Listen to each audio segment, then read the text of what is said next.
Hi, and welcome to the last coding along session of this Boardgame REST API. Now, in the first part, we created the Boardgame API using a local file. In the second part, we added MongoDB support so that all our data is saved and read from the cloud database.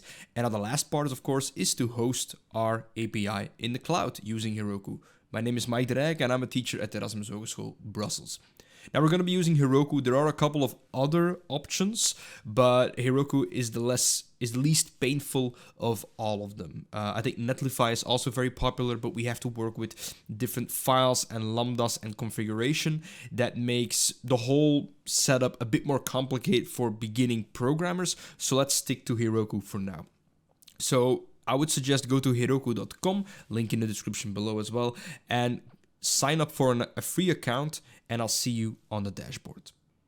When you are on the dashboard, you have the option to create an app to upload something. So, for example, we're going to create new. I already have one here, but we're going to create a new app. And my app is going to be called Web2 Backend Web2 Boardgame API, and I'm gonna add my name to it, Mike D.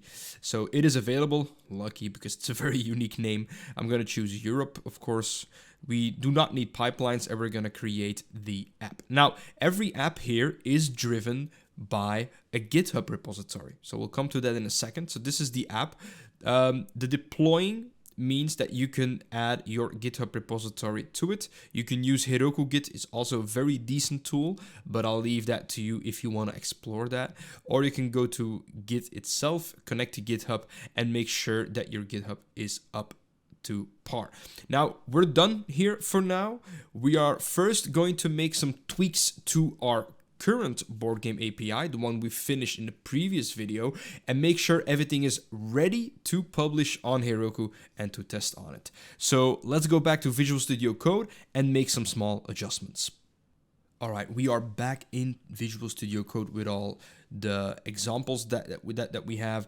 This is basically the same code as before. I just added some more fancy info HTML for the documentation page. That's about it. As you can see, I'm also in a separate repo. I cannot stress this enough. We are going to use one repository for our project. It has to have this structure. I'm gonna make it a bit bigger. So we have the node modules, we have our public folder with our HTML pages, git ignore, of course, which I'll come to in a second, the config.json, which is going to be replaced in a second, the index with all our code, and of course the package and the package log.json.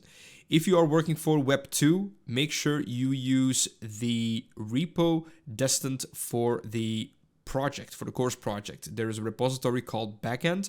You can use that for this test and then eventually build upon that for your course project when you're building your own API. Now, with that out of the way, let's of course first test if everything still works. So nodemon index.js. Looks like it's okay. Let's take Postman with it. Let's do a send request and we get a very detailed HTML. That's one from me. Let's try to get all board games. We still get all the board games with tapestry in between because we've added that previously. We get one board game instead of Terra Mystica. Let's try to get Gloomhaven. I think this is Gloomhaven. Yes, so that works as well. And then the post request, of course, the first one, I've already messed with something with the data. So if we try 6, it will say the board game already exists with this ID. Let's up it a number and send again.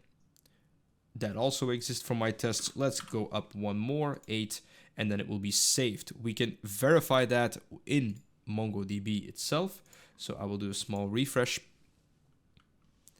6 documents. We have Terra Mystica, Food, Chain Magnet, Gloomhaven, and 3 times Tapestry. Well, we can delete, of course, the previous 2. So those are cleaned up. You know what, let's delete the last tapestry as like all tapestry entries because then our Postman can do the rest. If you have some time, you can take some time and actually write one delete function and take the delete in your routine testing. because then you don't have to go to the database anymore. But that's, of course, needed for the course project. You can experiment with that in this Boardgame REST API. So we have everything prepared. We have a working piece of code. Now we're going to add 3 things to make sure that it runs not only on Heroku, but it has a bit more, it has a production feel to it. It's a finalized API with some more best practices regarding personal data, like the config.json. That was a quick fix that we're now going to go more in depth about how to hold our environment variables. And we're going to set something up and then push it to Heroku. Let's start with updating the package.json. In the package.json, Heroku will look for a script called start. Now that start script you need to add here. And that will basically tell Heroku, by default, it's going to run npm start. And then it's going to do what is in there, the command that is present in the start script. So I'm going to add a start script. And then the command. Of course, which command do we always run when we are running our own server?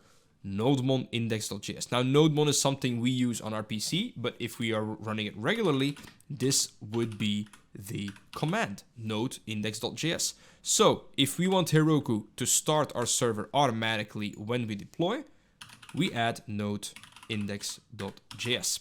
Not only is this good for Heroku, but this is a fairly common practice if you have a very long statement of starting your service with some more variables in between, etc. You just need start, because now you can do npm start,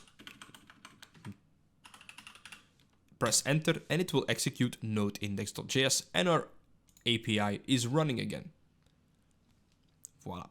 That's it for the package.json. It's the first thing we create. Now, a more drastic measure is to get rid of this config.json file with all my personal data. So let's make sure we use environment files as it's supposed to be.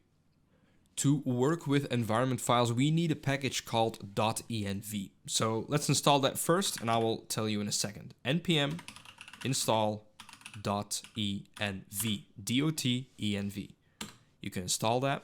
And what does that do? It allows you to use environment variables as it was intended for Node. That means you can save all your variables in .env. Now, the config.json we have was a very easy way of understanding. You're loading in a JSON file that basically has all the data, personal data of connecting to your Mongo database. Now, those types of data is mostly located into environment files in the working field. So as you can see, .env, the usage is quite easy to use. You just add this one statement, and this will automatically load in the .env file that is in your root directory, and it will add those variables to something called the process. So for example, if we have in the file db host and then localhost root and something else, then in your code, in your index.js, you can do process.env and then the name of the variable. This might sound a bit abstract. Let's try it. So let's add this piece of code to our code, since we just installed it. Require .env, so we're going to use the enconfig. This will automatically look for a .env file in our program, and then load that into our documentation here. So the main things we want to replace is a config URL and the port later. So let's create a new file, .env. It starts with a dot, just like the git ignore. And let's write a simple test. So test, mostly it's used in capital letters, equals, and then a string. So testing the env file. So something very personal. It's just a text file. You can add more to it. Test2, or let's say port 3000. Save. We have our env file. Now we can try and read it into the index.json. So this allows it to read it in. And if we, let's say if we console log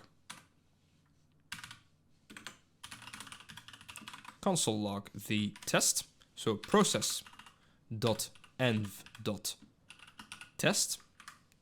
This should have, if we start up our server, this should log the specific URL. As you can see, testing the env file. So it takes the value from the env, loads it into the to the memory, and you can use it. So in this case, you can do process.env.port. And let's see if we can use this. Terminate again. And now we're running at 3000. So if we just want to change something, we can do 1337, save. We're going to restart our service. And as you can see, it will now run on 1337. So it takes the value from here, and now we're ready to go. The env file will not be pushed to our Git repository. We'll make sure of that in our Git ignore. So you probably have a bigger Git ignore than I have here, but for the demo's sake, I've whittled it down to the most important things. So node modules and other packages are not included. And of course, env test and production. Why? Because this file will include all the sensitive details of your account. So the username, the password, the URL, you don't want that in there. So what I want you to do now is basically take all the variables you have in your config.json that make sure that it works. I will not show you mine again, but I will be adding here, instead of test, port I will leave. I will add final URL, and then add the URL here that's from my config.json file. You can add more, but the URL is most important. When you add final URL, you go to the index.json, and instead of loading in the config, which we will delete for now, you will here create a new Mongo client with process.env.final URL. So fill in your URL, test it again, make sure that you can create calls to the database without having any issues. And once you're done with that, I think we're ready to deploy it to Heroku. All right, now we are ready to deploy to Heroku. Now, of course, what do we need for Heroku? A GitHub repository with the latest changes. So use your Git UI or terminal from your choosing, and make sure that your Git repo is up to date. As I will be doing here in Visual Studio, I will add everything, and I will say final release of Boardgame API. I will commit that. I will sync it to online. Let's see, that's done. And you can go to your repo, refresh it, and then you will see the final release. Yeah, now you will need this repository here for the Heroku part. Ready? Let's go to Heroku itself. So again, we are in our dashboard. We are going to be using GitHub itself. Now, of course, something specific. I am working in an organization called EHB MCT for Multimedia and Creative Technologies. It's possible your repository is in there, so go looking there.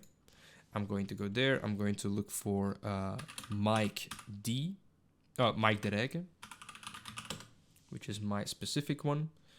And I have a couple of course, let's call it backend.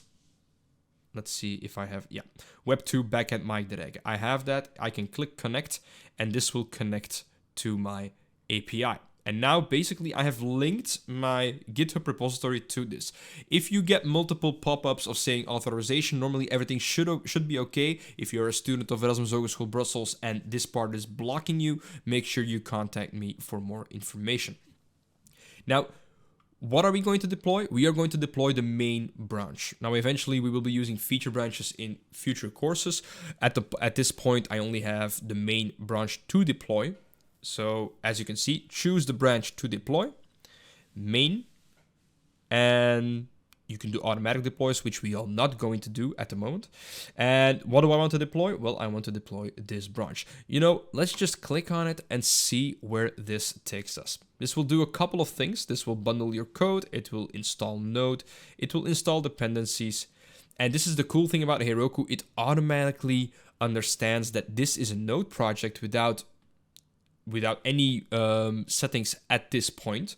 And as you can see, the app was successfully deployed. Can we view it? Will it work? Application error. Of course, the first part is always erroring. Let's see how we get to our logs. If you scroll up, you see the more button, and then you can see view logs. And as you can see, the app has been crashed.